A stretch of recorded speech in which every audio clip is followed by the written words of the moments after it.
All right, so staying in the NFL, yeah, yeah. I sent the emails.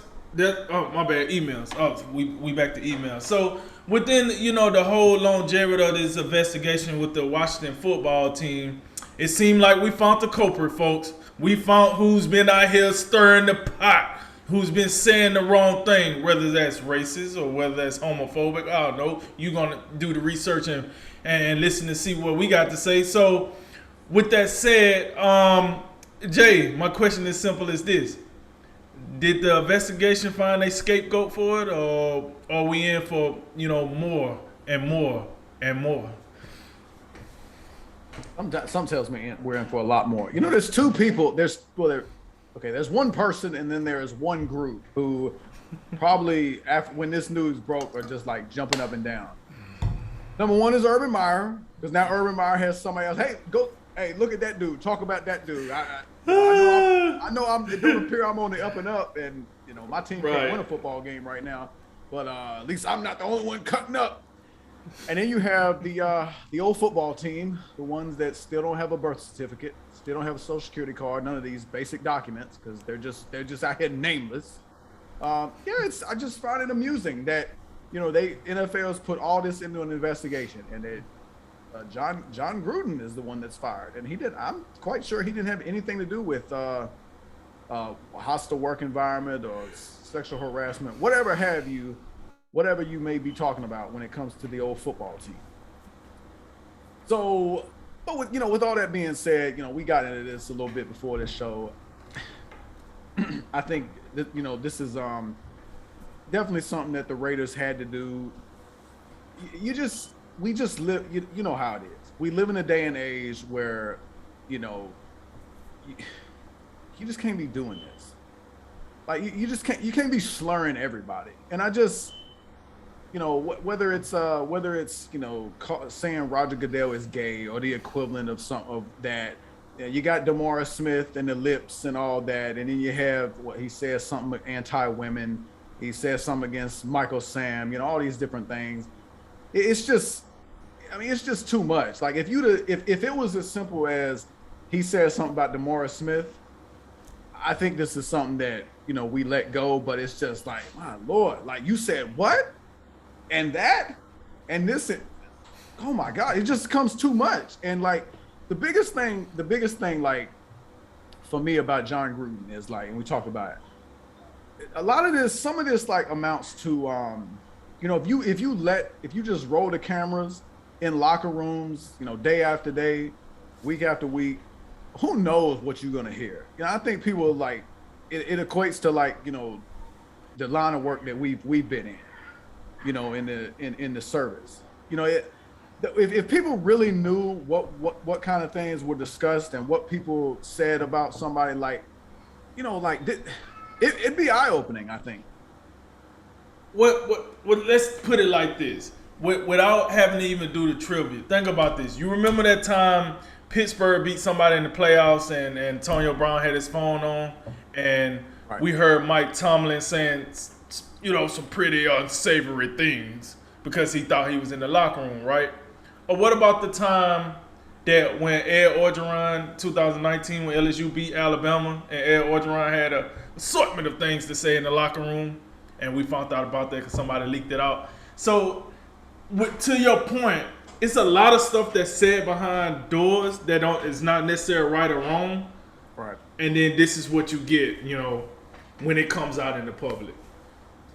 Yeah, that's the thing. And once, much like the difference is like, and me and you go back and forth like sometimes before the show. There's things we say before the show that we're not gonna say on the air. Absolutely that's not. Kind of like there's a difference between like private conversations, behind closed doors, whatever you want to call it. And then there's like, but we also have me and you, we have a general amount of awareness. Like I was thinking like earlier today, like trying to put myself in Jon Gruden's shoes, and like, man, I've used email a lot in my life. Wonder what I haven't said anything this reckless, and I don't think I have. I can't imagine being that clueless, and that, I don't know, Jon Gruden's case, careless, maybe you'd say. I think it's I find it unfortunate that this the NFL was looking at something that had nothing to do with Jon Gruden. And now, I read you the quote from, I think, people that brought whatever suit or whatever they're doing the investigation, their lawyers, and like, so this is what we did, NFL. We had all this investigation, you got all these witnesses, you got over 500,000 emails, and this is all we have. We got a dude fired who worked on the complete other the West Coast. What is going? How is that all we've accomplished? Now you have the NFL Players Association. They want all the emails released. Bruce Allen and guys in the old football team organization. They weren't just talking to Jon Gruden. This to me, this is a dangerous Pandora's box to open. When you start looking at everybody's communications that they just in the back of their mind think are private, even though whether it's over NFL servers, whatever it is. But people just don't wake up in the morning like, man, my email's going through today. Wonder how that's gonna go. You know what I'm saying? Like, so I'm a little worried about what else we're gonna hear. And what really gets on my nerves is these people on television who just sit there and just pretend that they're the holiest people walking this earth. Like they've never done anything wrong. And I'm watching the Monday Night Football cast last night, and they get to the breaking news, and then they get to halftime, and you got Schefter in there, and you got Booger McFarland, and they don't even bother to recognize that Jon Gruden was an employee of theirs and a colleague of theirs for years. And most of this, if not all of it, happened when he was an employee there. And they don't even bother telling us that, like we forgot. So these people nauseate me. And wait. Are you surprised that ESPN doing it like that? Maybe I shouldn't be. And I've been on this network for months, perhaps the past year. That I just look at them. I don't find them to be a serious network at all. I mean, just as a matter of principle, I'm not taking morality advice from somebody named Booger. I'm just not. And then you got him in there, and he's sitting there talking about this is what the NFL is trying to get rid of. And then he's out there like, and we're trying to be, and then he starts reading them. He's like, yeah, we're trying to be stop hate and end racism, and it takes all of us. Booger, they've had the slogans on the helmets and all like for over a year now. You had to refer to your notes to remember them. They should be ingrained in your body at this point. And then you got Schefter out here reading like, he's the offense police reading. Well, you know what, Jon Gruden, he just offended everybody in the world.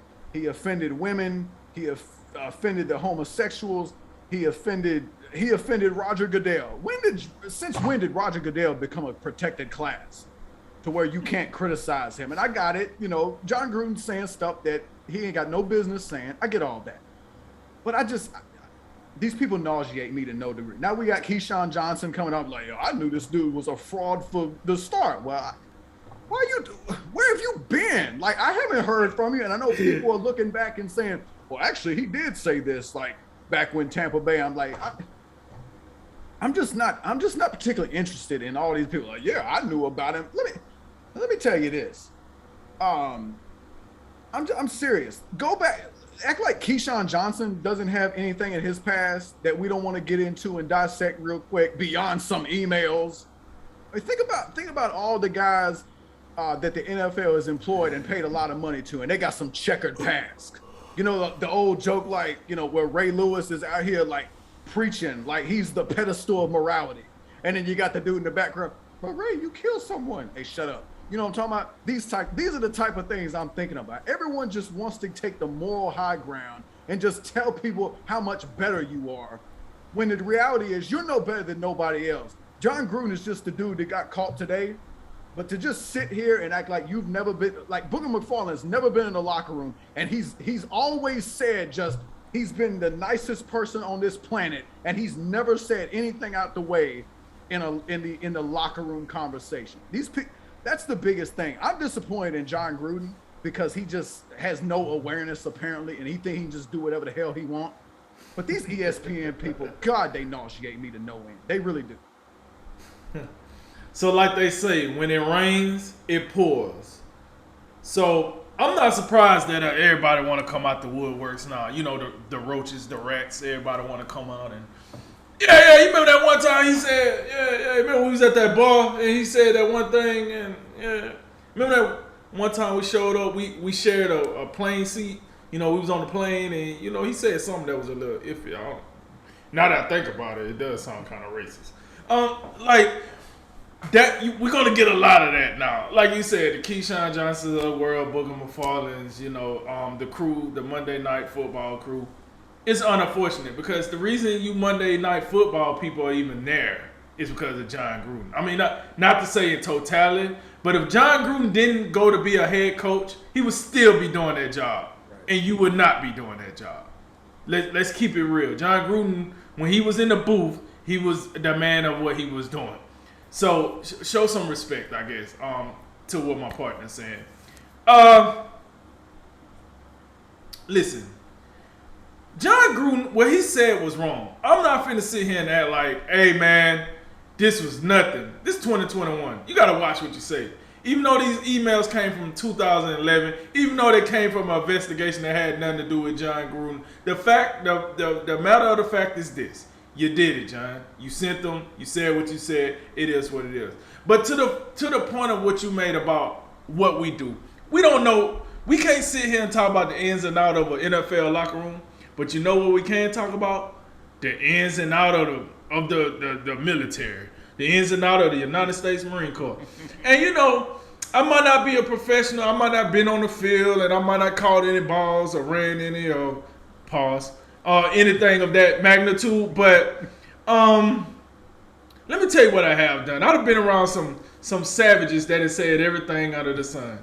And also have been around, you know, some people that, you know, forgot what time we was in. Whether that's, you know, 1940s, 1950s, they forgot we was in the 2000s, you know, et cetera, et cetera. I done heard it all. And the fact remains this. What was said both ways, and the only reason a lot of people I know probably not getting canceled or whatnot, one, because I guess we're not famous enough, and then two, because it was never in black and white. What was said was what was said. Whether you call me some things, I call you some things, we either laugh about it, fight about it, we come to a resolution, and we out. We done got to the place now where, first of all, Jon Gruden, God damn. Why would you send that over the NFL server? Oh my God. Yeah. So now I look at this like, once again, let me insert some of this old military in here. So if I'm at work, right, and Roger Goodell is probably the equivalent of the Commandant of the Marine Corps for us, right? So I don't like what the Commandant's saying, so I'm just gonna send an email to, you know, the local colonel over here that me and him buddies. You know, we buddies and stuff. Yeah. You know, we drinking buddies as they call it. And I don't like what the Commandant got to say, so I'm just like, yo, blanketed blank, yo, General so and so is a blanketed blank sin. Yeah. G6. For those that know who G6 is, they just say our guys that's over our internet or whatnot. Hey, yeah, is that Mr. Drinker? Yeah. Can we talk to you for a minute? We gotta talk to you about. We just received some, you know, harmful information from your computer. Did you send this? Me? I sent that? I think I sent it. Let me put on my glasses. Let me read it. Even though I got my glasses on, let me put on my glasses and read that. I say all that to say this. As minuscule or as meaningless as some people might see that and be like, that was stupid. You could say it's stupid, but being in our world, we're self-aware enough to know that is unacceptable in the military, which tells me Jon Gruden know that is unacceptable in the, you know, the actual civilian world to do that. So he deserves to be fired. I really think he does. Whether it was in private or public, you just can't do that. But the thing is, to your point, Jay, why in the hell is Jon Gruden the one getting all the flack? Last time I checked, it was his brother that used to coach for the football team, not him. Oh, yeah. What a great point. That's all I'm saying. Yeah. So why is Jon Gruden catching flack for a team he didn't even coach for? He sent some emails. All right, cool. But can we get some of the people that actually receive payment from the football team? Can we get some of them? Maybe can we get the guy that actually signed the checks? Or maybe his wife that signed some checks too. I don't know. But I'm just saying, it's a whole lot of going around. And the only guy that's really getting blamed is the guy that was halfway across the world, halfway across the country, He's all the way on the what we call the left coast. And here we are with an investigation over here on the East Coast. And that's what we got out of it. I do know, and I will say this before I get up out of here, I do know that it's more emails they got to look at. They say it's more information out there. So we could hear or see more things that's more egregious than what we already heard or saw. But with that said, can we let the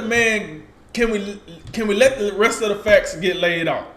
Can we do that? Or can we start looking at the culprits that we should be looking at and not just the scapegoat? Because this got a real bad look to it. Real scapegoat look to it, if you ask me. They got a real, we got us one. We got a guy that can take the fall. Hey, John, come on over. You're out of here. Hey, but guess what? I'm going to pay you the rest of your money. Just keep the dirty pictures right next to the ones Jeff Fisher got. So that's what it seems like to me is a bunch of somewhat. Hey, we found the guy that we can shift the blame on. Urban Meyer is pretty happy about this. I seen the press conference. But all in all, I'm sorry until I see something that really makes me go. He said what? I don't know, man. I done heard worse, and I'm telling you, talk to a service member. 10 years in the Marine Corps. I heard some stuff from day one, doing my thing to the day I decided to leave the good old gun club. I heard some stuff, and I just from what I done read so far and what I done seen. Yeah, I know we want to cancel everybody. They try to cancel Dave Chappelle. He a comedian. My God. The ultimate expression of freedom is comedians, and they try to cancel that. They failed, but they tried to cancel it.